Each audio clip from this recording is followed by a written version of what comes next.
Here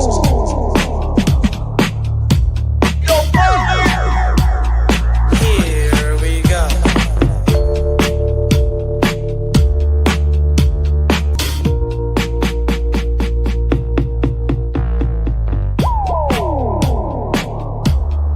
Here we go.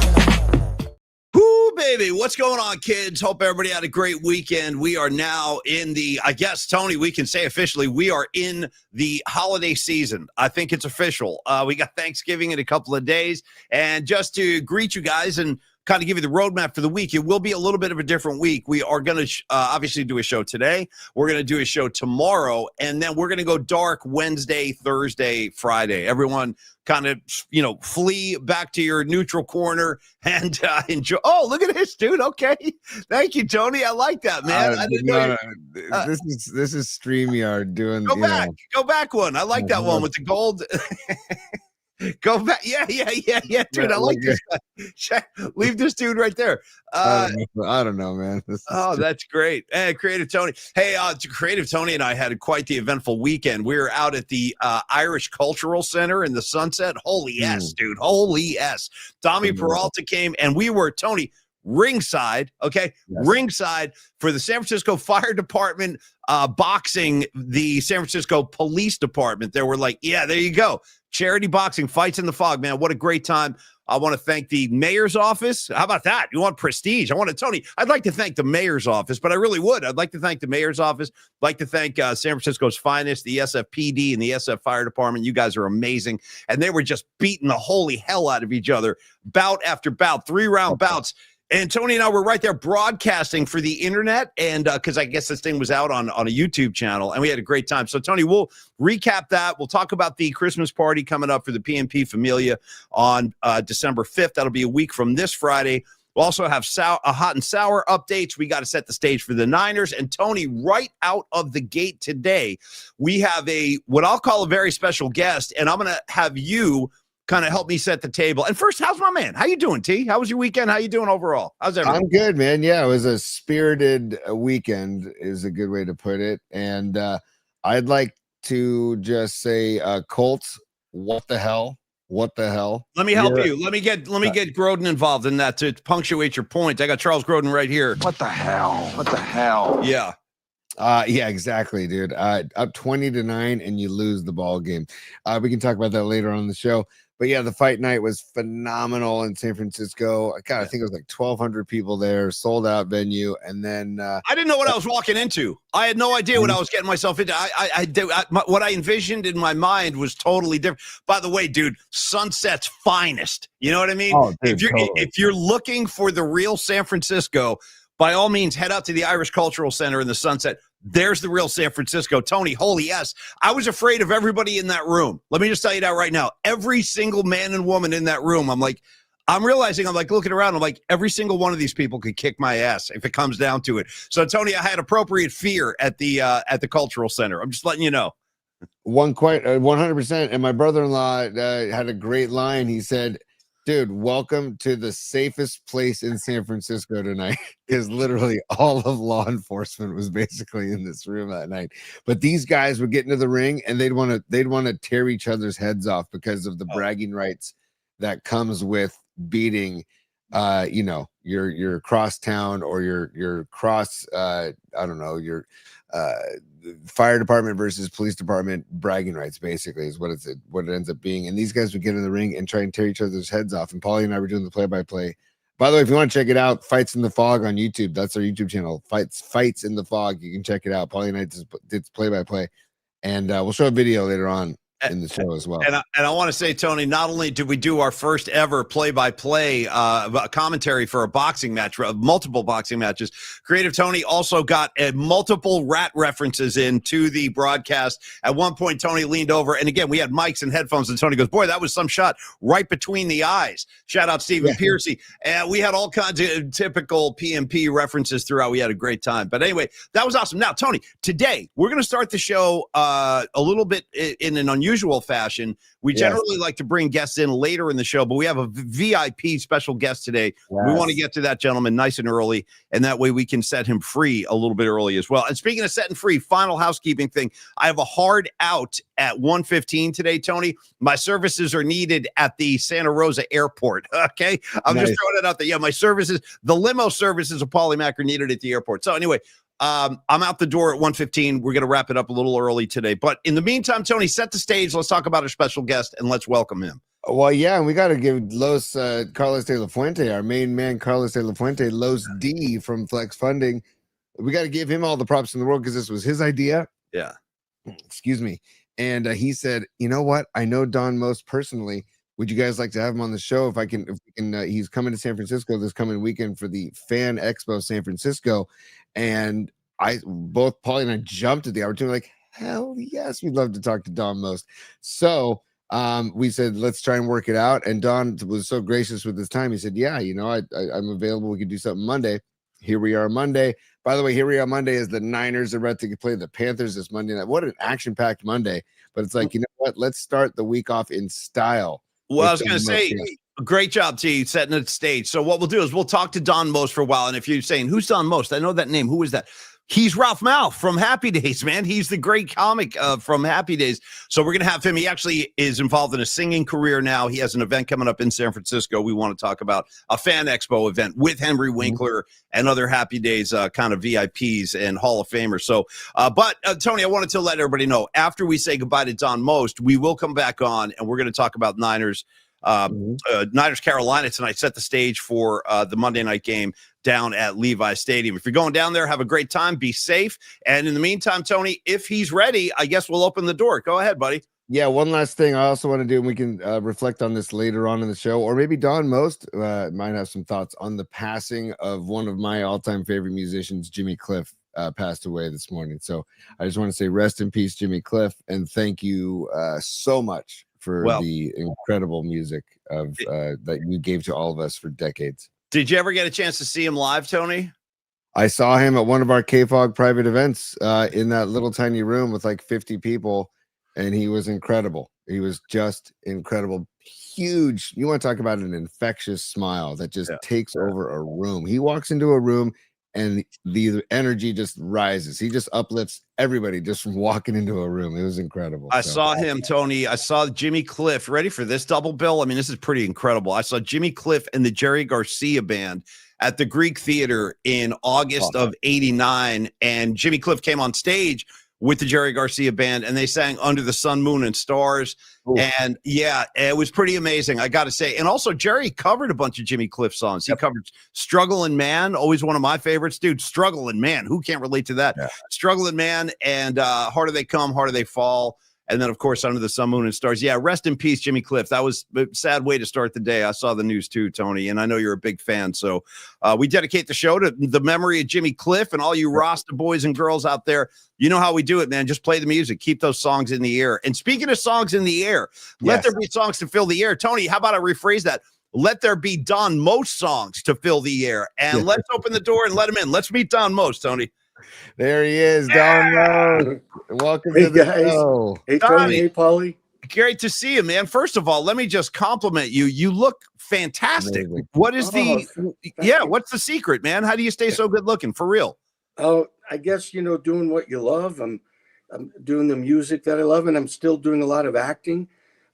So I'm grateful to be able to keep doing it. And, and I'm living now in Colorado. It's a nice, healthy place to be. So those might be some of the factors, I guess. Well, Don, let me bounce this theory off you and tell me what you think of this. This is a theory I've been kind of presenting to people over the years, because when I look at you, you can look around at other musicians. Like, look, perfect example is the Rolling Stones. Look at Mick Jagger and Keith Richards. Don, they're in their 80s, okay? These guys, they're in their freaking 80s. But when you go see the Stones, Mick Jagger is literally running around the stage. He's his acrobatic. Yeah. So here's my theory. My theory is, if you stay plugged into music, if you sing music, perform music, just keep it as an integral part of your life. I think that might be the fountain of youth, Don. That's my theory. You might have a great point there. I mean, it seems to be helping me in that regard.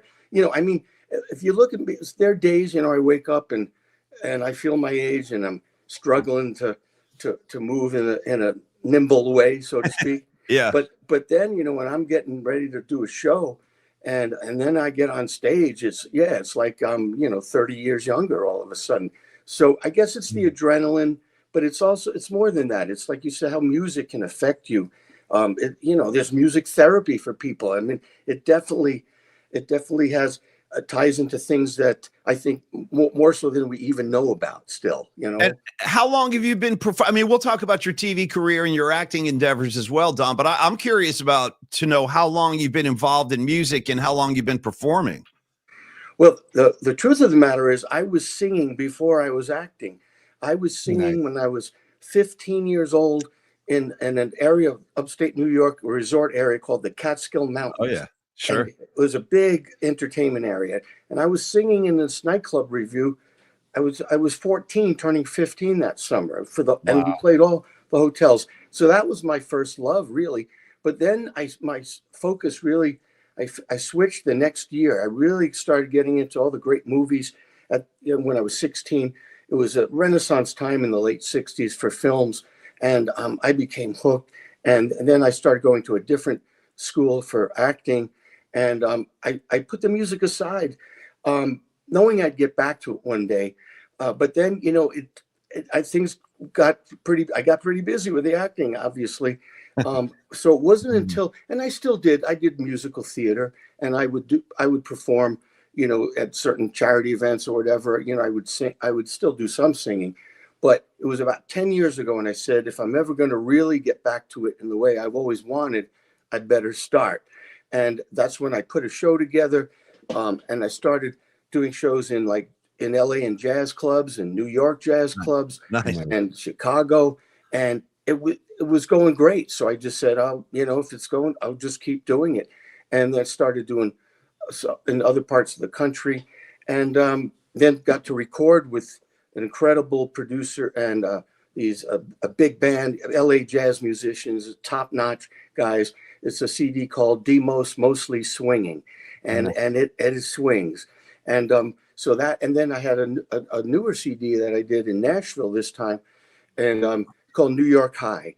Also a lot of the jazz standards, but mixed in a few from the classic rock era as well. So because I love that music too. Yeah. So and I had a show last night, this last night here near Boulder, Colorado, and I had a great 17-piece band behind me, and oh my God, I just, you know, I get as high as I can, as high as almost anything else, almost, not quite, but pretty high, and it was awesome. It was just great. Wow. So Don, I appreciate you telling us this side of your life. A 17-piece orchestra. How often do you get to rehearse with them? And then how often do you guys gig? And do you come to the Bay Area? Because if you do, we need to know about it and make sure that we rally. Oh, we'll be there. Oh yeah. Oh, definitely. Well, the truth of the matter is, when I do, sometimes I go to a different city, and my musical director would send the charts. It's all the music's written out, you know, and he'd send them ahead to the musicians, and we would hardly get any rehearsal. I mean, maybe sometimes we'd have a rehearsal. Other times it would just be a sound check, and we'd go over the beginnings of a few songs. But these guys, if they're great readers, they just read the music, and it's like they've been playing it for months. Yeah, it's great. It blows my mind how great they can be. But with these guys, I rehearsed with them about a week ago. We ran down a bunch of the tunes, so it was good because it was real tight last night. And when it's that great, you know, like I said, it's almost nothing as good as it gets. You're talking to two music junkies, Don, and you mentioned the classic rock genre. Can you give us a couple examples of something that you might include in your set or one of your sets? Yeah, well, like last night, the band that backed me up, they sometimes do an entire show of Chicago. So I did a Chicago because it really goes with the band, you know, with the horns and all that. Yeah. So I did. Does anybody really know what time it is? A Chicago song. And then I did, for the very first time, I said, I got to do some more. So I saw that they had charts to some Blood, Sweat, and Tears. Nice. So I did God Bless the Child. And that was, oh my God. Loved it. It was awesome. Nice. What about Yeah. any Tower of Power? Would you ever do any Tower of Power? Because it's an Oakland band, famous Oh, Oakland that's a band. good suggestion. I'm gonna have to look into that. I'm gonna have to check out their, their discography or whatever, Yeah.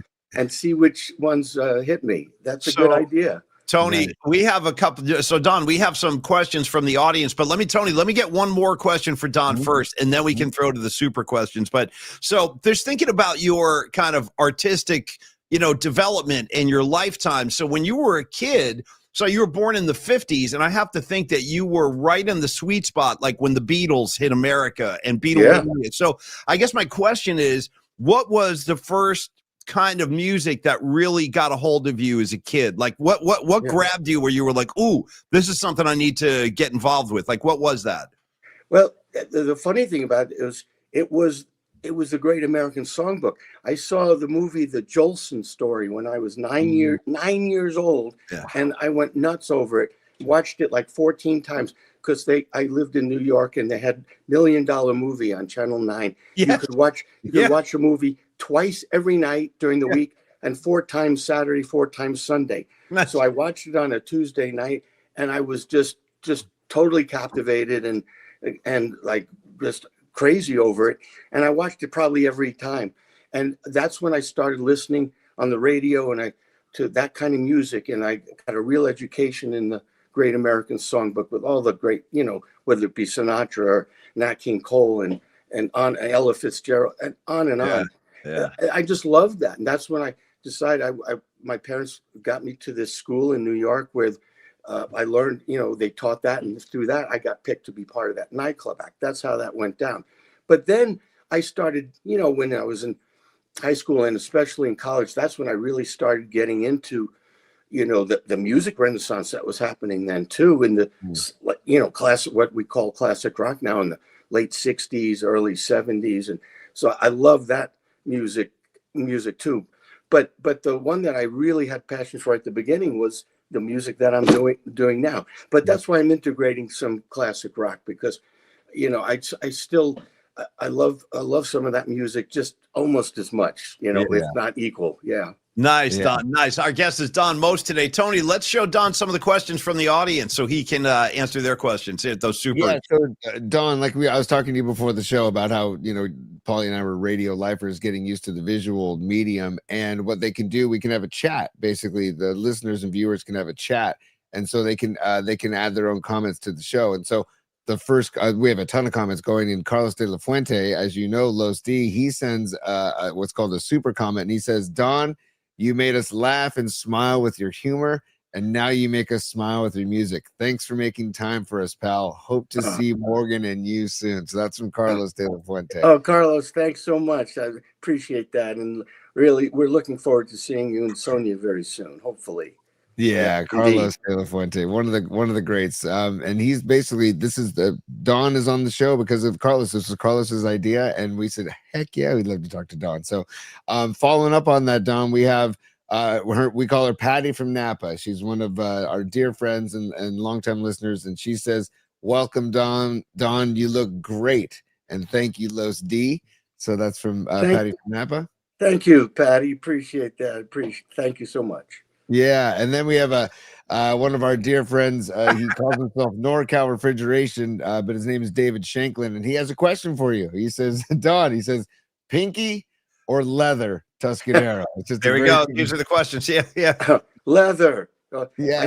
I took leather out to the prom, so on the show. Nice. Well, it's fine. We should ask some Happy Days questions too, because obviously most people would identify Don with his role on Happy Days as Ralph Malph. And I guess my first question about that whole part of your life, and it must have been such a wild ride for you, given the popularity of Happy Days. If you're too young to have been around when Happy Days was on, all I can tell you is it was a cultural phenomenon. It really was. There was really, cable TV hadn't really expanded yet. There was no HBO, there was no Showtime. So most of the country would watch the network shows, and Happy Days ruled the roost for years. So do you remember your audition for the show? Tell us about that. What was that like?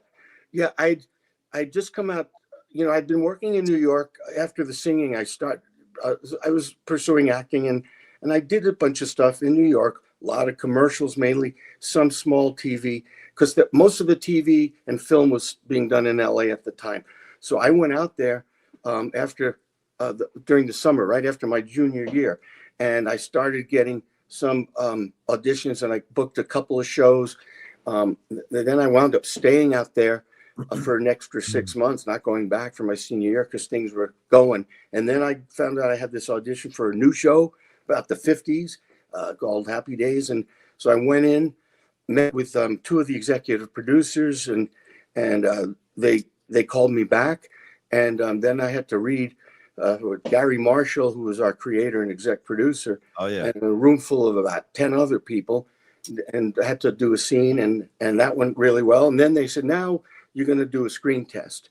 And that was a day I'll never forget, because it was a tough day, and it was a long day. And I thought, by the way things happened, it's a long story, so I'm not going to get too deep into it. Yeah. But I'll just say that when it was over, I thought there's no chance in hell that they're going to cast me, because it was like everything was against me that day. It's hard to get into. But then my agent called and said, because I was auditioning for the role of Potsy, and so my agent said, no, you didn't get it, but they liked you so much in your screen test that they want to make a role for you and put you in the show. And there was a small part in the pilot episode, Ralph, and they said, we can make that a regular, and we want him. So that's how that happened. But I definitely remember my audition for So and Ralph Malph, your character, Ralph Malph, was always like the comedic relief. Like, he was always there with the joke. His whole personality was based on comedy. And I guess I'd like to know, is that accurate in your real life too? Like, are you a comedy fan? Had you studied comedy prior? Because that became your identity on the show. Yeah, I mean, in real life, I was diametrically the opposite. See, I was quiet. I was kind of shy, unless it was with my friends, But I was never the the class comedian. I knew a lot of people like that. Some of my friends, and I was like, a good audience for them. But I was not that guy. But what I loved about acting was playing all different kinds of roles. It was easier for me to play all different roles and not just myself. But I was so different than Ralph. But comedy, I grew up loving some of the greats. I mean, I would watch, Abbott and Costello, and in their movies and on their TV show, and W.C. Field and Groucho and on and on.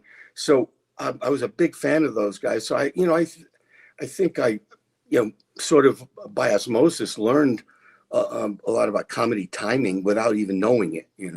Yeah. Go ahead, Tony. Well, I wanted to say Don Most joins us, and Don, thanks again for taking the time. And by the way, you can, as you'll see on the crawl here at the bottom of the screen, Don will be here in San Francisco next weekend at Fan Expo San Francisco, and it'll be going on at Moscone Center. And you can get tickets at fanexpohq.com if you're interested in checking out Don. But also, Henry Winkler will be there as well, and so a bit of a Happy Days reunion. I wanted to ask you, Don, what was it like working with a young Henry Winkler, aka Arthur Fonzarelli, the Fonz? Oh man, it was special. It was very special. I remember the first time I met Henry, and he was from New York, and he was he was so serious, and I don't know if he was staying in character, but there was a certain vibe that he projected that just drew you in. And then I remembered when we were doing the pilot episode, I just wanted, I'd be done for the day, but I'd stick around. I wanted to watch all the other actors, Tom Bosley, who's in the, and Ron Howard.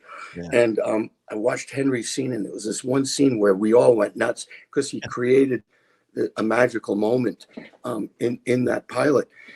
And then working with him for the rest of the series is just utter joy.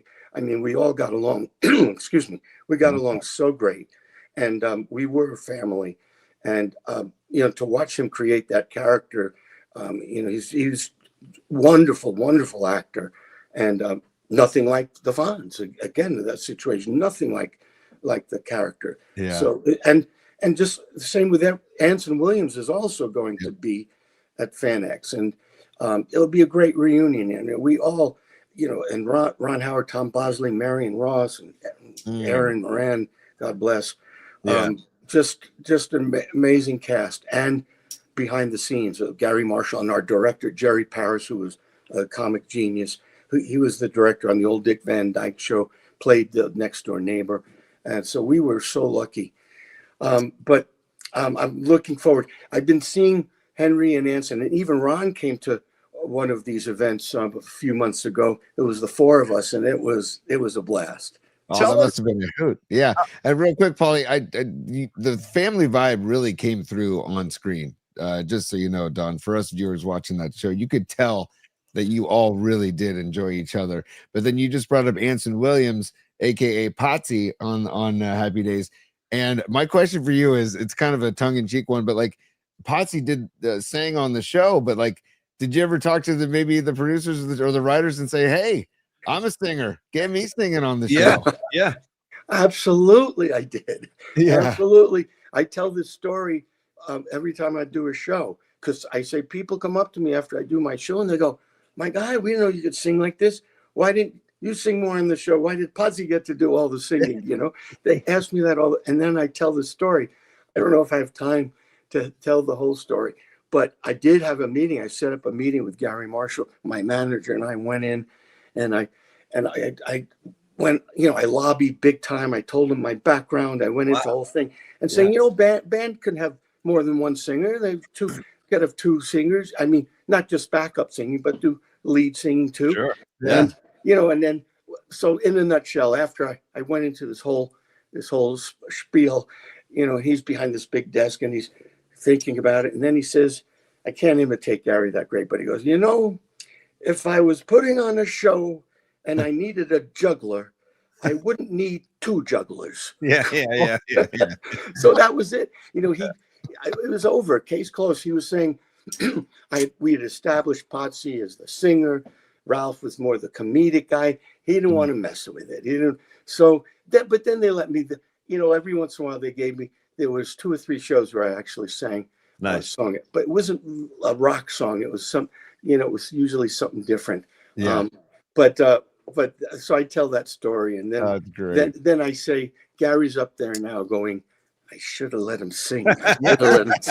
Hey, he had the chance. Hey, Don, I want to ask one more Happy Days related question, and then I want to talk about the Fan Expo event you have coming up in San Francisco. But interestingly, on the show, I guess in the later years of Happy Days, I always thought it was really cool that Robin Williams, the great Robin Williams, was a recurring character on Happy Days as Mork from Ork. Like this was prior to him getting like his own sitcom and getting the whole thing. So what was it like to meet a young Robin Williams full of all that energy and talent? Yeah. And what was that experience like for you? Could you, It was amazing. Everybody was like just in awe of what they were watching, because they had a hard time casting. It was an episode that turned out to be like a dream, but they introduced this character and then he got his own show from it. Yeah.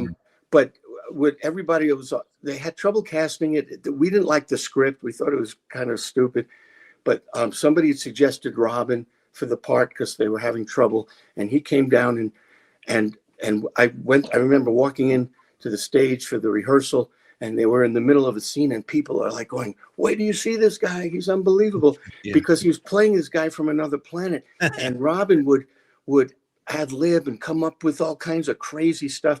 And I think he did some of it in his act, like an alien, he did. So he brought a lot of that, but then he would come up with things that, it was like he rewrote his part, and everyone was like, the writers were jotting it down, and, and the show went great. And then, by 3-4 days later, when we came back for the next week's show, we were like, oh, Robin's got his own show now. It happened. Right. It happened like that. It's just amazing. Yeah. Hey, Don, another question. One of my favorites on Happy Days was Arnold, played by Pat Morita. Pat Morita. Yeah, and what was it like working with him? Because I've always been a fan of his, and of course the Karate Kid series I fell for Oh immediately. But God, also yes. Arnold, was he a good guy? A great guy, a Yeah. sweetheart, Yeah. just a sweetheart of a guy, and so much fun to work with, to watch him.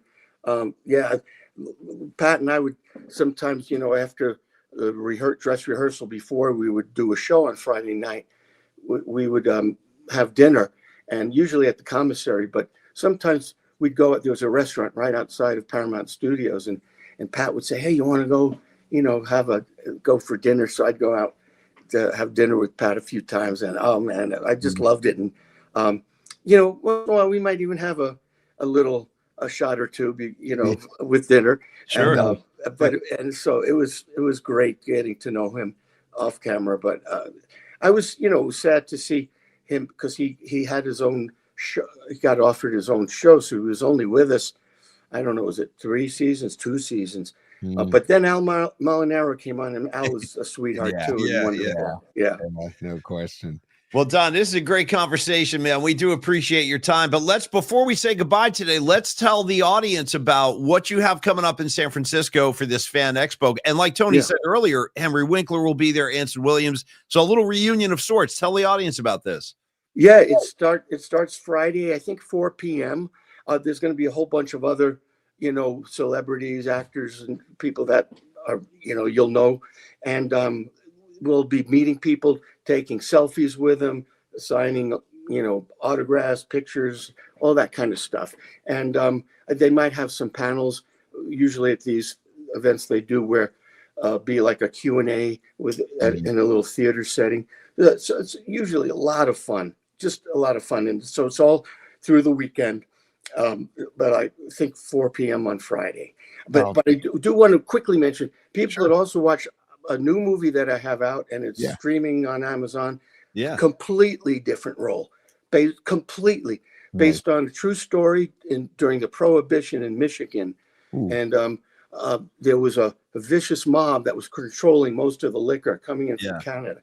And they were vicious, feared. Al Capone didn't mess with them.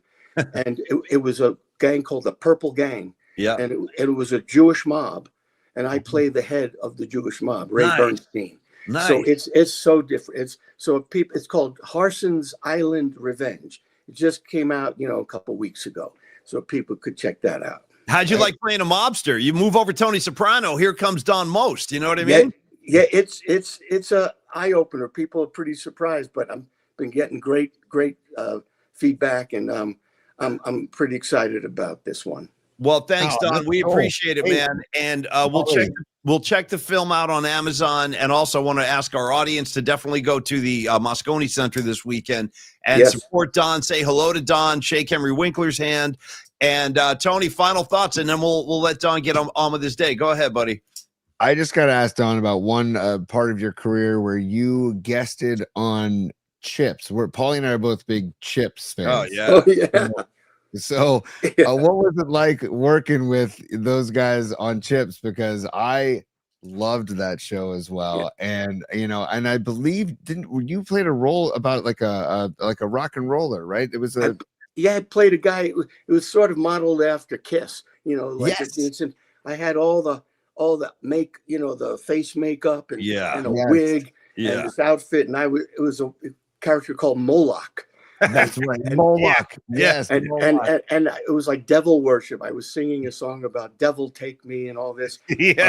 So quite another departure. Yes, but it was a blast doing that. I didn't get to work with the guys too much because it was mainly, but a little bit with Eric, and he was great. He was great to work with. Larry, I didn't have too much to do with on that episode, but yeah, a lot of people asked me about that. I'm surprised, how much impression it seemed to make on a lot of the fans. Great call, Tony. Great call. I actually remember that episode. I really do. I remember that episode of Chips 100%. So, hey, Don, listen, man, keep performing the music, stay young, stay healthy, and thank you. Keep it up, man. We'll connect again. Yeah, we'll connect again down the road, Don. Have a nice Thanksgiving too. Thank you. You too. Tony, you as well. Great meeting you guys. Don, thank you so much. Happy Thanksgiving to you and yours. And we will continue to promote the expo this week. And again, we'll follow you online, and when you come to the Bay Area, we will come see you perform. Because I hope love so. to see you with For sure. with the Yeah, I jazz hope orchestra. so. Oh, it'd I'd be love fantastic. for that to happen. That would be awesome.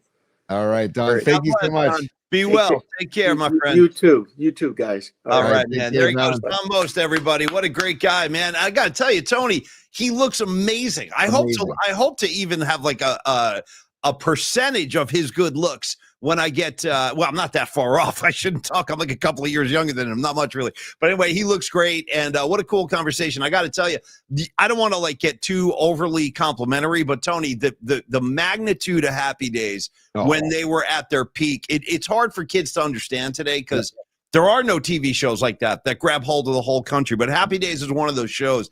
Tony, I had the Fonzie lunchbox. I had a Fonzie freaking poster. You know, I've seen every episode. I don't want to like fanboy out too much in front of him, but it's pretty cool talking to Donnie Most, Ralph Malph, man. Same. When Los suggested this, by the way, thank you, Carlos. Yeah, and we should tell the audience. Sorry, Tony, just real quick. Tony's right. Los D, our great friend and sponsor, he texted out of nowhere the other day. He's like, hey, you guys want to talk to Don Most on the show? I'm like, yeah. 100%. I want to talk to Don. I don't even need any background. Just get him on the show. Done. Right. So thank you, Carlos. Thanks, bro. Yeah. But also, like, for me, Paulie, Ralph Malph was kind of like my first experience with like a true jackass. Like he was like a total jackass. Well, he used to do that thing all the time. I still got it. I still got it. He would like tell a joke and be like, hey, I still got it. And then the other one, I remember Murph used to talk about this all the time, that there was like a high school basketball episode where Richie was like missing free throws or something, missing clutch free throws. And at one point, like the coach of the team is like, all right, Ralph Malph, get in there and play some defense. And Malph like takes off his sweatsuit, his warm-up suit, dude, and he's fully dressed in jeans and a button down. And he's like, coach, I never play. I didn't think I was going to go in. He's not even dressed. He's wearing his jeans. Anyway, yeah. Yes, the best. It makes me want to take a deep dive back into the show, which I probably will. You know, and talking to him before the show, he joined us earlier just to make sure that everything, he wanted to just test everything, what a sweetheart. What a sweet guy, man. Yeah. But he was like, we were just talking about the simpler times media wise when Happy Days was on. You mentioned at the beginning of the interview about how, you had your network television and that's what everybody watched. And then Don Most talks about this movie that he said they replayed it like 8 times throughout the week. That would never work today because of the short attention spans of the younger generation. It would never. We mean the same movie. This is the 8th time it's on this week. No chance. So I just appreciate all of that. And he said the same thing. And so it was just a great time. I also remember, Tony, I can actually remember this, man. When we were kids, it used to go, I don't remember what night of the week Happy Days was on, but I remember when they would show the new ones, it would be like Happy Days at 8 o'clock. And then, Tony, the 1-2 punch, Laverne and Shirley, 8:30. Yep. And sometimes there'd be crossover. Sometimes, like, Fonzie would be on Laverne and Shirley, or Laverne and Shirley would come on the Happy Days crew and everything. So, yeah, it was just part. It was a huge part of growing up when Tony and I were kids. I don't know how many of you are in our age group, but for us, it was like a massive thing. And by the way, shout out to Mike Val in San Francisco. What's up, Mike Val? He noticed the Jimi Hendrix record behind me, and he goes, "Dude, that Hendrix record, I've listened to it 1,000 times." Nice. Me and you, bro. Me and you both, Mike Val. Between the two of us, we got 2,000 spins on Are You Experienced? 100%. Tony, go ahead, buddy. By the way, Paulie, you mentioned Laverne and Shirley. All I have to say to that is Schlemiel, Schlemazel, Haas and Pfeffer Incorporated. Yeah, we're gonna do it. Give a city chance, we'll take it. Yeah, absolutely, dude. I was Laverne and Shirley. Remember, Laverne always had the L, dude. She always had the L on the clothing. She had an L on every sweater. We got a couple more supers too, Tony. You want to take care of those guys, and we can do. Okay, go ahead, buddy. Yeah, I do, but I have to show you something because I'm so glad that like he didn't have a problem talking about the Chips episode because I want to share. Great poll, by the way. Great poll. Yeah, dude. There he is. There's Don Most as Moloch. Yeah, the hard rocker. Listen, I can't love that enough. I really can't love that enough, dude. And I also love Concerned Eric Estrada right at his side. You know what I mean? Yeah. Oh, that's incredible, dude. I just got to get that closer. Oh, there we go. My goodness. And I love that you said it was based on Kiss, because absolutely. It was 1980. The episode was 1982. I looked it up. I'm like, God, I remember that episode. I remember that because I was 9 years old when that came out. It makes sense that it would be Kiss. So great stuff. Don Most, incredible guest. Carlos De La Fuente, thanks again for setting that up, Paulie. It was so much fun. And if you missed it, if you're just joining the show now, go back to our YouTube channel later today at Polymax Particles. You can catch up on it. Really good stuff. I want to say, thank you, Tony. Great job there bringing that up, bro. And I swear to God, I actually do remember that episode. I remember that with the Kiss. Yeah. With Donnie. I didn't remember that it was Donnie Most, but I did remember they had like this kind of Kiss thing happening one episode. Tony, I want to give some love to Longbridge Pizza. And then look at you with a hand gesture. What do you got? You raised that hand at me. What do you got? What? It's business time. Stand by, Paulie. We'll do some supers first. Yeah, we got Patty Finappa checking in again. She says, I might hit up the expo. Yeah. If so, I'll definitely go for a photo op and say hello. Patty, you definitely should. Fan Expo San Francisco is what it's called, and it's at the Moscone Center starting Friday through Sunday this coming weekend. So yeah, celebrate post-Thanksgiving, this whole weekend. And he said it's going to be Happy Days reunion with Anson Williams, a.k.a. Potsy, Henry Winkler, the Fonz, and Don Most. They're all going to be there, so it's going to be great. And if you go to fanexpohq.com, you can see all of the guests that will be there. And for more information and tickets, you can go to fanexpohq.com. God bless. And Tony, I'm with you. I want to go to Donnie Most when he comes to town to sing. Dude, we're right there in the front row, dude. We're in the front row. Just get him to Yoshi's or something, dude. I might jump on stage and just jump right off, like stage dive. You know what I mean? Like he's in the middle of a ballad. I'm up there just jumping into tables. Hey, Tony, any other supers or do we go? Okay, go ahead, buddy. Go ahead. Escobar is a super. Hope you had a great birthday weekend, Escobar. He says, remember Happy Days is where we get the saying, jump the shark. That's right. Because Fonzie literally jumps the shark. In his leather jacket. Okay. Bathing suit. Leather jacket, bathing suit, leather jacket, trunks and leather. Yeah. And in typical Escobar fashion, he says hashtag smash the like button. Thank you, Escobar. He says hashtag defund the Chiefs, and he says LFG Niners. Let's go. I know. Well, that's the thing. That's the thing. We got to transition into some Niner talk, and we got to talk about this Brandon Aiyuk mess, and we'll do this. So let's do this, T. Let's do Longbridge Pizza. Talk some Niners, and then on the way out, I think Dom Peralta today has decided to forego his normal spot. He wants to talk about and I love this, Dom. Great instinct, bro. He wants to talk about the San Francisco Marin County Food Bank instead, and how they are definitely open for contributions right now. In fact, Tony, you remember last year, this was the week. We hadn't even started the show yet. We were having all these meetings and talking about what we wanted to do, but we were kind of uploading one video a week. And Tony and I went to the SF Food Bank and we made a big donation. I remember we filmed our hot and sour pick at the food bank last year. And this was the week. That was a year ago, buddy. Look where we are now. A lot of growth in the PMP community. Episode 215 today, Paulie. Episode 215. As Rod Brooks would say when we play dominoes, 215. Yeah, 215.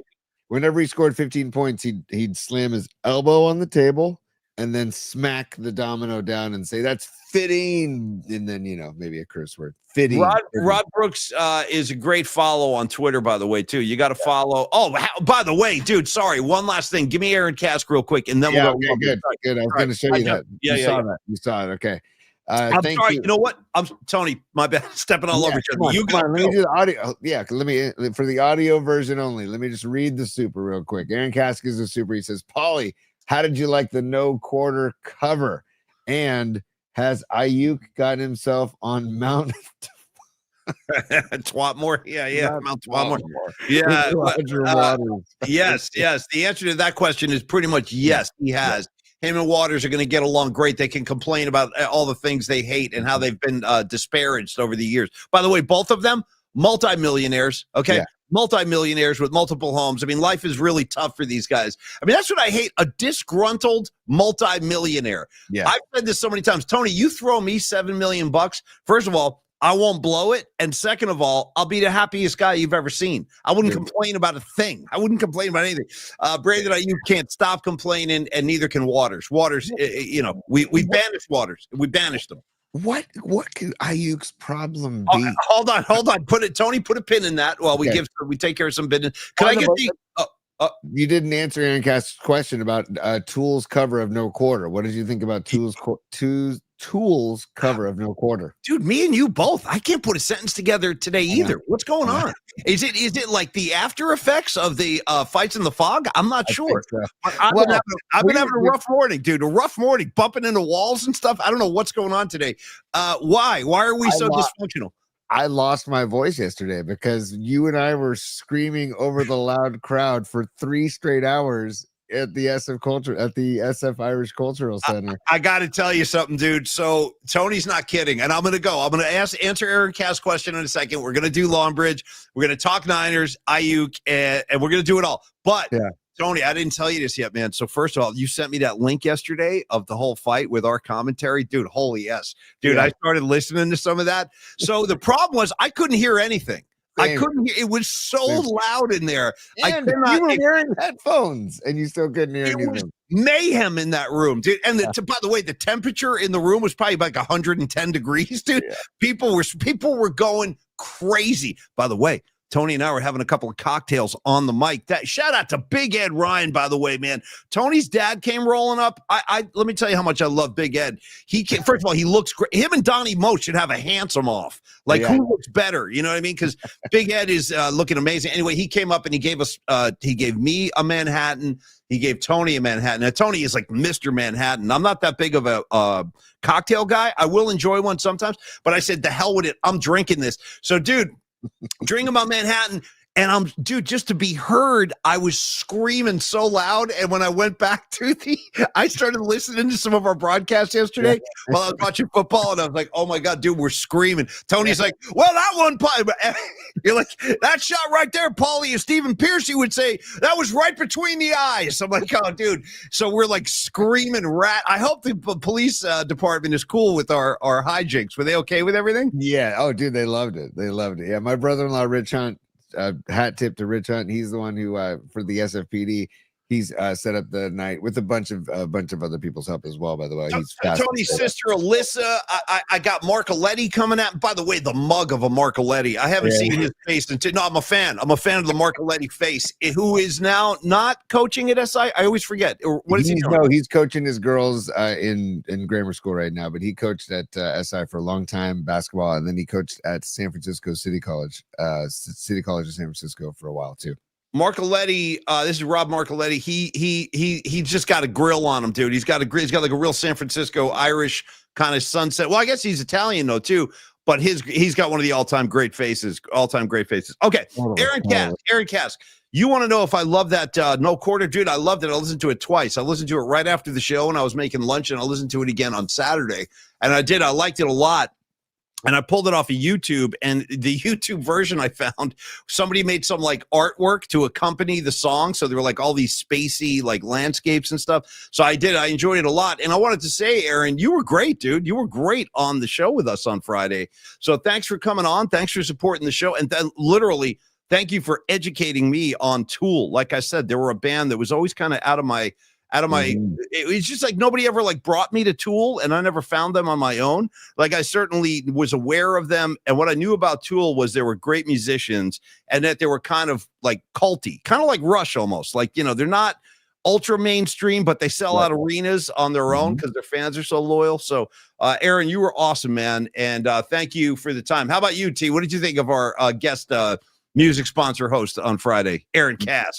Loved it, man. Yeah. Loved it. And Patty from Napa got the ball rolling with this whole idea of guest hosts / sponsors of the musical assignment. She debuted with the Eagles chat 2 weeks ago. Then Aaron comes on, and before the show, Paulie and I said, I don't know, about 10 minutes or so with Aaron or whatever. I mean, the conversation was so good. We went, I think, 30-40 minutes deep. And it was great because Aaron was so prepared with great Tool knowledge. Yeah. And then also Aaron's ability to riff away. So it was a lot of fun, Aaron. Thank you so much. And by the way, we have December 12th booked We have another sponsor for that, and we also have, I think, the first week of when we come back in January. Going to be the second Friday in January, or first Friday in January. One of those two. We have that booked as well for the musical sponsorship. Thank you, Tony. No, that's great, and thank you guys for participating. And the only reason we don't have one on 12/5 Friday, December 5th, is because we have the party that day, and we'll be setting up. We're not going to do a show that day. It's going to be super busy, and Tony and I are both taking some time off at the end of the year in December. So but we'll continue to do this on a weekly basis, just letting you know why they're kind of spread out. And if you're in this, there's no like rhyme or reason. If you want to guest sponsor the music assignment, just email your idea to paulyspod@gmail.com. And Tony, how's the link? Just one more time to walk them through the link to contribute to make their donation. And they access that tell them how to access that link, if you don't mind. You go to our YouTube channel at Polymax Particles, and while you're there, make sure you hit the thumbs up button, that little icon. That's the like button. Give us a thumbs up. That helps the algorithm. That helps us, spread the word to more people about the show. And then also right below our bio, you can see the Eventbrite link, which is for to RSVP for our holiday frolic, which is on December 5th at Standard Deviant Brewing. Or you can click on the links tab, and on there you will see the link for PMP merchandise. And on there you can or actually, Dom, if you're on the chat, correct me if I'm wrong, there's a separate link, I apologize, for the musical assignment if you want to and also there's other options and ideas of sponsoring and guest hosting. If you want to guest host for the hot and sour picks, we've thrown that around. If you want to guest host for Tony's top 3. So it's not just the musical assignment we're going to explore in 2026. We're going to explore guest hosts for all these different benchmarks, we call them in the industry, to come on the show. Yeah, then another one would be, we'll throw this out there too. It's kind of our newest feature, but we're doing that Studs and Duds Monday morning kind of review of somebody that accomplished something great over the weekend and somebody who was just a total jackass. And I do have one, and I do have one of each today, Tony. I might just do like a rush job. We'll get those out a little bit later. But first, and thank you once again, Aaron Kask. You were freaking awesome. Let's do Longbridge Pizza, our great sponsor, Longbridge Pizza, who again intimately involved in our Christmas party on December 5th, Standard Deviant Brewing, because Neil Donardi, our main man, he is going to be there feeding us. I mean, this guy, it's so funny, man. When Neil came down to the Brisbane Inn gig I played a couple of weeks ago, Tony was there too. Tony was playing great that night. Neil walked in with all these pizzas, and I'm like, dude, man, because I start to feel like almost bad after a while. I'm like, Neil, thank you so much. But I'm like, you don't have to do this. You don't have to like give pizza to everybody. And you know what he said? He was like, no. He's like, you don't get it, Pauly. He's like, this is what I do. This is what I do. Yeah. Like the way Tony and I, like what we do is we play music, we listen to music, we love the Niners. Like that's what we do. Neil's like, this is what I do. I love to feed people. So listen, he's got such a generous spirit. He's got such a great heart. South City product, which is pretty evident as soon as you like make his acquaintance, you'll see he's a great guy.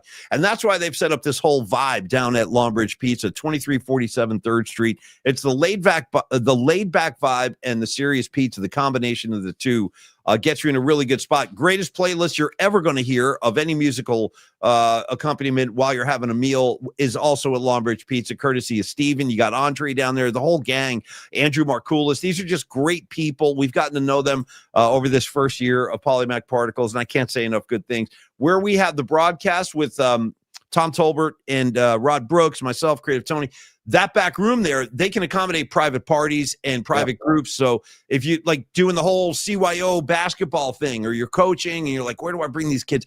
Bring them down to Longbridge after the game, man. Feed them down there. You can watch NFL football on the flat screens or Warrior games. And as Tony likes to remind you, Longbridge Pizza is a great destination before or after all Warrior games and Chase Center events, because it's literally right up the street, Tony.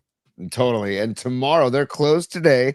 They're closed on Mondays, but tomorrow, as you can see with your own eyes, tomorrow is the Smack Stack Burger and chopped cheese. That's Neil Donardi smashing those things down. Yeah. So that's the Smack Stack Burger. Yeah. And they do that on every Tuesday, along with the chopped cheese. If you ask for the chopped cheese, that's by request only, but the Smack Stacks are available. And then Wednesday is the Gabagool, Vinny's Gabagool sandwich, which is a bunch of Italian cured meats and all kinds of goodness. And then also the chicken parm sandwich, which is fantastic. And then the Detroit style pizzas, the square pies on Thursdays, Pauly. And then pizza every day except for Monday. Thank you, Tony. And thank you, Longbridge Pizza. We freaking love you. Have a great Thanksgiving, Neil. Really enjoy your family. Enjoy your daughter, your son. Just enjoy the family time. And look at my guy, dude. Look at my guy. Yeah. Thanksgiving. God only knows what Thanksgiving's like in the Denardi house. He's probably got like 4 different ovens going. You know what I mean? He's probably, and I would assume Neil cooks. That's my guess, is that Neil probably does Thanksgiving. That's my guess. So I invited Neil to the Fights in the Fog on Saturday night. He goes, can't do it, dude. I'd love to be there. I heard about the event. You guys talking about it. I'd love to be there, but I'm hosting the in-laws for a pre-Thanksgiving feast this past Saturday, and then he's doing his side of the family this Thursday on Thanksgiving. So that's like the Italians, Tony. It's like a warm-up. You know what I mean? Let's have like a warm-up feast for the main event on Thursday. You know what I mean? Totally. Yeah. Totally. Yes. Hey, Tony, what are your plans, by the way? What's your Thanksgiving? What's on your agenda, your docket, if you will? Tony, how's your docket? You know, the docket is full, dude. Yeah. Both sides of the families, all over the peninsula, just popping in a couple of pop-ins, and then Megan's sister is hosting a big bash at their place on actual Thanksgiving night, so it'll be a good one, man. And it's and then just eating leftovers for the rest of the freaking weekend, just stuffing my face with leftovers. I am a stuffing junkie, dude.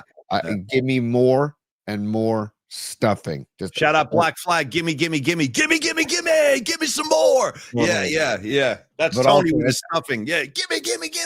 Have you ever had cornbread stuffing, dude? I've had it all. I love cornbread stuffing, Tony. You're going to make me extremely hungry right now in the middle of a show. That's not going to be good for anybody. But I will tell you this. How about, can I hijack Tony's top 3 tomorrow? Can I put like an early request I want to hijack? I want to sponsor Tony's top 3. Paulie, you know what? I'm sponsoring Tony's top 3, and I'll tell you what it's going to be right now. I'm going to show you my hand, Tony. You can work on this tonight. I want to know, what are the top 3? And we can go item. Like we'll go down the checklist. 1, 2, 3.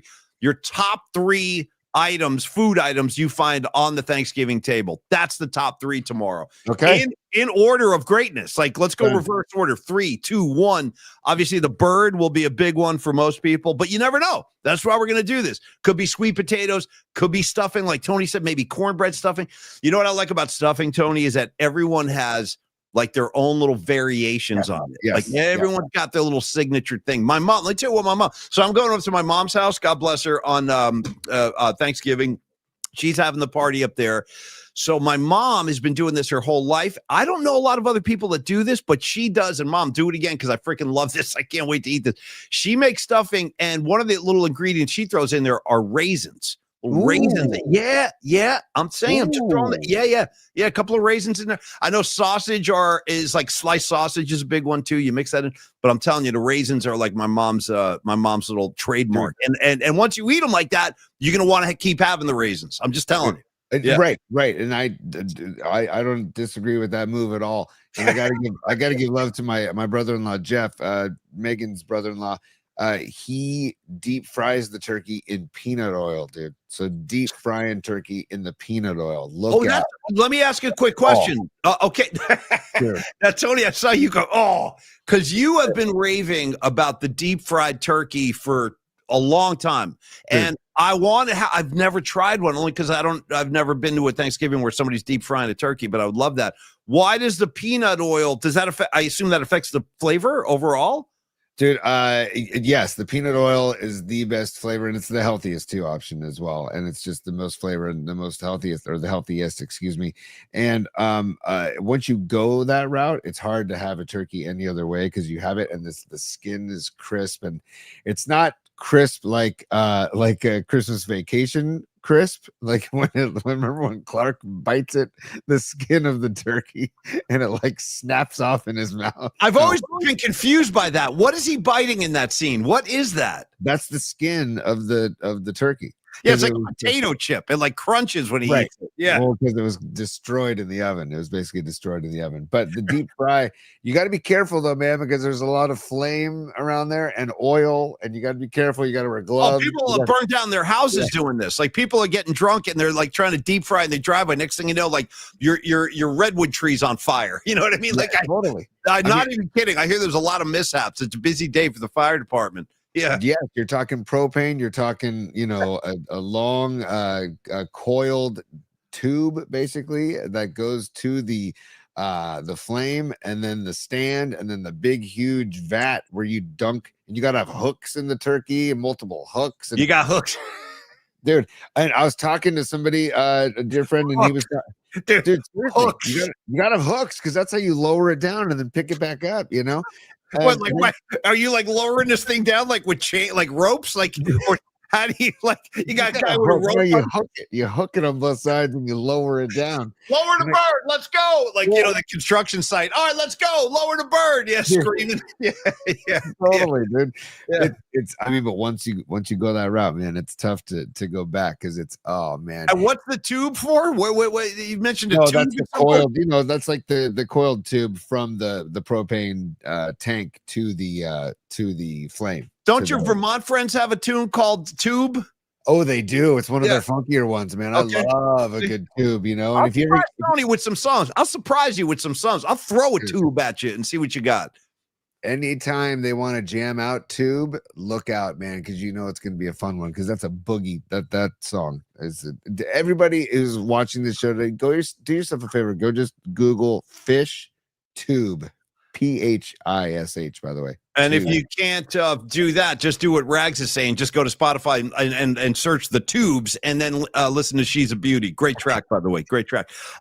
Somebody forgive me for forgetting the name, but I did see a message on the comments line. Somebody was saying, we're talking about like how everyone has their own little trademarks on Thanksgiving. Like I talked about my mom with the raisins, Tony's doing the peanut oil fried turkey and all that. How about one of our viewers said his secret for the potatoes? This is very interesting. I've never even heard of this, but this has got my curiosity up, which is he boils his potatoes in chicken broth. Yeah, I've heard that. I don't know. I've never heard this, but I'm fascinated. You're saying, like it's old news. You're like, oh, yeah. Yeah. And I was talking to somebody over the weekend where they say they inject sriracha into the turkey before they deep fry it. And I was like, that. People are injecting. Yeah, there's a lot of that going on. I've heard that for real. Like people do. I've heard also people inject like butter. They melt butter and they inject the butter. It's crazy. Anyway, I can't wait. I'm getting very hungry through this conversation. And I'm also really, really, really looking forward to Cowboys Chiefs on Thanksgiving. Go Dallas, go. I'm telling you, you guys, you can beat the Chiefs. You can be, and the Colts should have beaten them yesterday. How'd you do on hot and sour? How'd you do? Oh, sorry. Robot Centaur says, inject sriracha into my veins. Shout out AC/DC. Inject the venom. Okay, if you know, inject the venom. It's on for those about to rock. John Joseph knows. John Joseph knows what I'm talking about. Yeah. There was like a rave club song back in the 90s called Injected with a Poison. And it was like, I kind of remember that, dude. I vaguely remember that. Yeah. Give me the vocal again. Injected with a poison. And then yeah. All right, Tony, real quick. Oh, hot and sour. No. Yeah, hot and sour. I split. I went 1-1. I split because the freaking Seahawks, they were up by 13. They only won by 6. But the Seahawks, look out for the Seahawks, man, and look out for the Rams. Jesus Christ, the Rams. I think the Rams might be the best team in football. Crazy as that is to say, I think that if the Rams, and by the way, based on what I saw from the Philadelphia Eagles yesterday, they don't look like they're ready to defend their Super Bowl crown. I mean, I loved that win by Dallas. And I did too. A huge win for Dallas. Yeah. I usually don't love wins by Dallas. Yeah. By the Dallas Cowboys. And I got to give props to Noemi. She said over the weekend, or she said, because I texted Rags saying, hey, great win, Rags, and then Noemi says, she says, Rags has made it to the point where I don't loathe the Cowboys Same anymore. here. Yeah, Rags will wear you down with his goodwill, his comedy, his love. Rags has a heart the size of like a boulder. You know what I mean? Yeah. Rags is like all heart. And like the more you get to spend any time with Rags, he'll wear you down. And suddenly you're almost like a little happy when something like yesterday happens. Cause I was happy for Rags. I actually texted him, Noemi, and I was like, dude, that was a huge win for you guys. Dude, and watching the sourpuss and Sirianni walk into midfield, I'm like, dude, eat it all day. Eat it all day, Sirianni. You and Fat Dom. You and Fat Dom eat it all day. You know what I mean? Or actually, in honor of Don Most and Henry Winkler, hey, sit on it. Yeah, dude, sit on one of my favorite put downs of all time. You know what? Why don't you go sit on it? All right, Tony. Sit on it, dude. Sit on it. I wanted to say I also went 1-1, which also gives me, here's what I'm going to call speed studs and duds today. Speed studs and duds. Because I split. I went 1-1. I won the Bears game. I lost the Raiders game. And never again, never, ever, ever, ever again will I hitch my star to the Raiders wagon. I'm never doing it again. I thought the Raiders would show a little bit of pride, a tiny bit of poise, just a little bit. And, you know, with a coach like Pete Carroll, it is obvious this team has turned the switch to the offsetting. I mean, I think this is a team that I don't see any evidence that this team gives a damn. I mean, Shedeur Sanders, and I was wrong.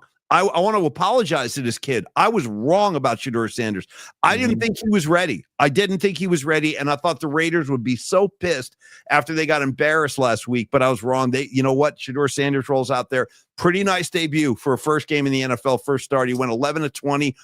Threw a touchdown pass, 209 yards. He threw one pick, but I thought Shedeur Sanders, all things considered, first week of practicing with the first team, thought he did pretty well. So I apologize to Shedeur. You impressed me, and I wanted to say, Tony, for my duds real quick.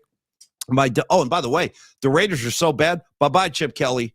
Bye-bye. Yeah. I don't know how that guy keeps getting gigs. He goes from high-profile gig to high-profile gig. He'll probably get another one, and then he'll be out of that place in a year or two. But my dud, real quick, Tony, my dud is Ja Morant. If you saw the effing BS he pulled with Klay Thompson on Friday night, I really got pissed off. I'm like, this kid clearly doesn't get – he was in street clothes, right, antagonizing Klay Thompson, calling Klay Thompson a bum. This is a man with 4 rings. Right. This is a man, Klay Thompson will be in the NBA Hall of Fame. Ja Morant will not. Ja Morant is not going to the Hall of Fame. And I'll tell you right now, Ja Morant will never win a ring. Take that to the bank. He will never win a ring. I guarantee it. He's not a winner. He's not a winner. In fact, he's a punk, and he is my dud of the weekend, Tony. Over to you now. I love it. And yeah, double guns to Ja Morant. Double guns, triple guns. Yeah. Double. Yeah. If I could do triple, I would do triple. Okay. Yeah. Or how about 1, 2, 3? Okay, there's triple guns. But yeah, Paulie, I hear you on that. I did take Indy, so I did win that because it was plus 3.5. So Indianapolis covered, but they lost, but they were up 20-9. Yeah. How do you let that lead disappear? How do you just so they're my duds of the weekend. The Indianapolis Colts, especially the coaching staff. I mean, what the play calling, it's like I could not believe it, man. I just was so I wanted that Colts win. I wanted them just to win the game outright. Yeah. So badly. So they were my duds. And then, dude, my stud, I gotta tip my cap. And you know what? I'm going to show something in honor of this, just to tip my cap. Because this is, as Spicoli would say, Tony, this will be a little demonstration of that. Yes, exactly. So if this guy has a quarterback who is my stud for the weekend, yeah. Sean McVay's quarterback, Matthew Stafford, dude, he was throwing darts. He looks as good. This might be the best season he's ever had. He looks amazing. What's he got now? Like 25 touchdowns and 2 picks on the year? It's insane. No, I think it's like he's over 30. I think he might be close to 30. He had 25. I think he's close to 30, but he has not thrown an interception since week 3. And dude, his ball to Devontae Adams in the corner of the end zone, I mean, like over the shoulder, spectacular. Yep, perfectly thrown. Perfectly thrown ball.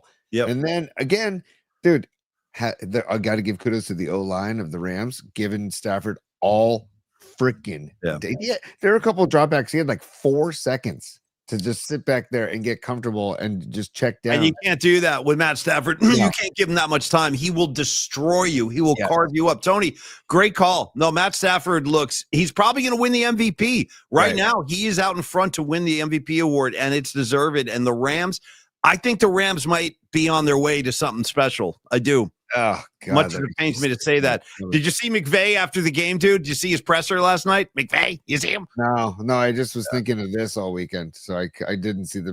What was he saying? Oh, he was just thrilled. He was over the moon. Yeah, I really like the way the guys fought. You know, a lot of good fight today. Just all the usual McVay stuff. But my question is this: by the way, who's going to beat him? real quick.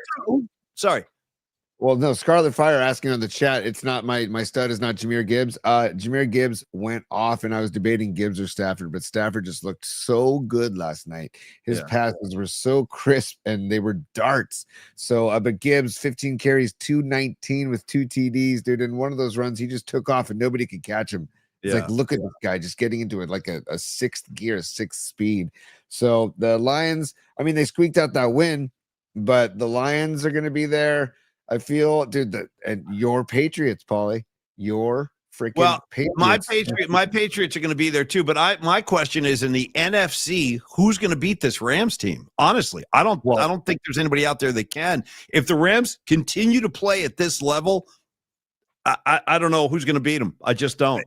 I don't know, but you got to love the fact that the Niners are one of their losses. You know, and that was that's probably one of my favorite games of the year.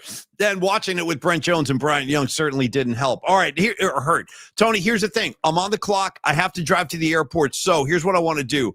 We will end the spot with a San Francisco Marin County Food Bank effort, which Dom Peralta has endorsed. Thank you, Dom, for your charitable spirit and your generosity, and that not just for this, but everything you've done this year. And then, Tony, what I want to do is, obviously, tomorrow we'll do like an all-niner show. We'll go like start to finish with the game tonight. If you're going down there, have a great time. Send pictures into the show. We'll put them up tomorrow. But we'll do the review of the game tomorrow. But first, let's go. Can you show the link, Tony? I'm trying to find it right now. Here we go. Okay. So we like to say in the Polymac particle community, if you have a couple of extra bucks, this is the time to kind of tap into your generous side or your any extra thing you can share, because you got to remember there are a lot of people in our city and in the entire Bay Area that don't have anywhere to go. They don't have a Thanksgiving dinner to go to. They don't have a family to go to, and that breaks my heart. It really does. I always want to try to help people that are at a desperate point in their lives. So if you can even throw $5 in, man, throw a 10 spot in there, whatever you can do. And the fact that the PMP community generated $1,500 a couple of months ago, it's one of the most, I'm most proud of that, maybe as much as anything we've done this year, if not more. And so many of you stepped up to the plate. So Tony, if you could, this is from Don Peralta today, courtesy of Stellar Design and the great work that they do. How can the listeners make another donation, Tony, if they choose to do so or if they want to?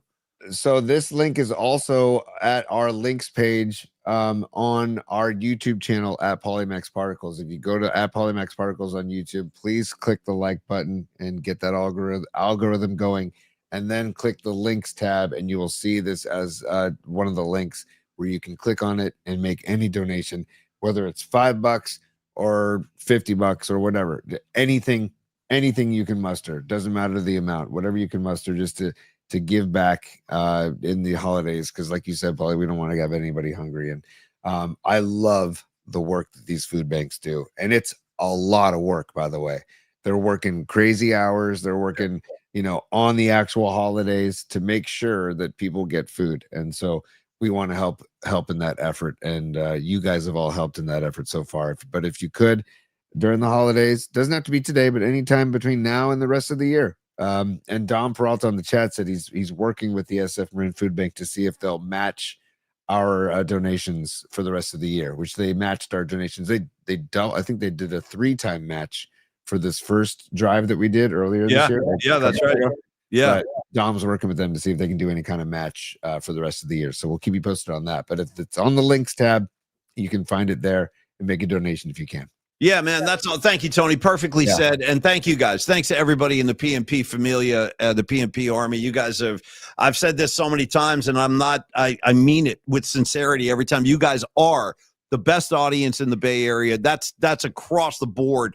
Yep. I'm telling you right now, other shows wish they had the kind of support that you guys have shown us. And when we kind of try to launch a charitable event like this, you guys have answered the bell every time, and Tony and I certainly contribute as well. So thank you guys very much. And Tony, we'll do a proper show tomorrow. We'll review the Niner game, but I appreciate Don Peralta like foregoing his spot today and saying just pump up the food bank. Says a lot about your whole spirit, man. That's freaking Dom. That's just Dom in a nutshell right there. Paulie. By the way, Dom was ringside with us, Fights in the Fog. I had Dommy sitting right next to me, dude. Hold on. Utah, give me 2. Yes, I know you had. On the way out, there's just a couple things I just want to show real quick on the way out because Dom sent us these, and we can show these again tomorrow, but this is very quick on the way out. This is from Saturday night. Just a couple of cool shots. That's the SF Irish Cultural Center, United Irish Cultural Center, that where we did the fights. But then look at these shots. Dom got a shot of one of the greatest boxing shoes you'll ever see in person with Niner socks. And then there's the venue right there. There's a good shot of the venue with the ring in the background. See that? And then you got the ring right there. And there's Irish Pat Lawler, pride of the Sunset District, Paulie. Irish Pat freaking Lawler. And there's you and I on the mic and Dom on the side. That's ringside. And that's you and I doing play-by-play for boxing, which is you can already see that the hijinks are in full flight. Tony and I. Hey, but you know what? Tony, I'll tell you right now, dude. I look forward to doing this again next year. Yes. Let's do it again because this was only the second annual, so this is a fairly new event in the city. Historically speaking. So we'll do it again next year for the third annual. And I really did have a blast. And again, my hat is off to the San Francisco Fire Department, San Francisco Police Department. Those guys do the heavy lifting and trying to, do good by people in trouble throughout the city. So, all right, Tony, what are you doing? Last thing here. Here we go real quick. This is some of the action. Oh, these two guys, dude. This is it, ladies and gentlemen. Fire them up on your feet. Let's go.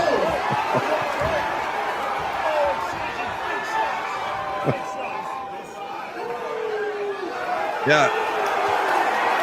That was the main event. Those two dudes were like 280 pounds each. I mean, they did. They had to stop a couple of the fights, and being that close, you could see the eyes of the fighters. Some of their eyes are like swimming around in their heads, and the ref would be like, "All right, that's it for that." All right, Tony, I got to start my 2 days of taxi service. I'm off to the Santa Rosa airport. If you're going to Santa Rosa, maybe I'll see you up there, and I'll see you again tomorrow because I got to go back again tomorrow. Tony, anyway, great show today. Go freaking Niners. Brandon Aiyuk, we didn't have time to examine his whole thing, but just know that I'm not happy. Tony's not happy. No Niner fan is happy with that ridiculous saga that's kind of unfolding with Brandon Aiyuk. I've had it with these divas. I've freaking had it. You don't want to be here. Go someplace else. Enjoy yourself. Hey, Debo, how's life as a commander? You know what I'm saying? Yeah. How's that whole thing going? You're happy now? You happy playing for a sub 500 team? You got your wish. Brandon Aiyuk, you're next. Go find happiness wherever you want to. We got ball games to win, Tony. Yep. I'll take the guys I got. I'll take Pearsall. You know what I mean? I'll take Kittle. I'll take Purdy. Give me my Niners, and I need a win tonight too. Tony, I got to get going, so crossfade us out of here, buddy. Niners win by at least 10 tonight, Paulie. That's all I got to say. Nice. Niners win by at least 10. Here we go.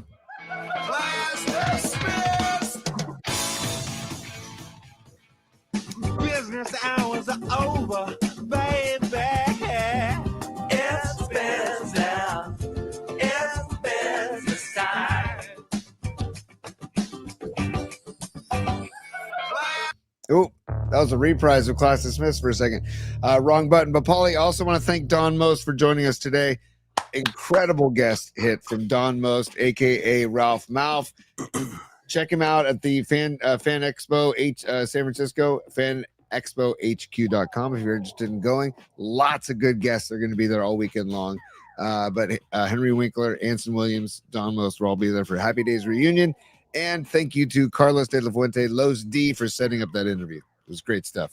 Thank you, Carlos. Thank you, Don Most. Thank you, Creative Tony. Well done today. And thank you, PMP Familia. We'll do it again tomorrow. Don't forget, Tony's top 3 favorite or most important food items on the table. I need your top 3. You can email those in. We'll go through everybody's. And again, this show today made me very, very hungry. I'm glad we got to touch base with Donnie Most. I want to talk more about peanut oil fried turkeys. We'll do all that tomorrow as we review the Niner game. Tony, I'll be texting you during the game. Never fear. I'll have a lot to say during the 4 quarters tonight. So have a great afternoon, everybody, and enjoy the ball game tonight. Go Niners. See you tomorrow at high noon, everybody. Peace, y'all. Peace, y'all.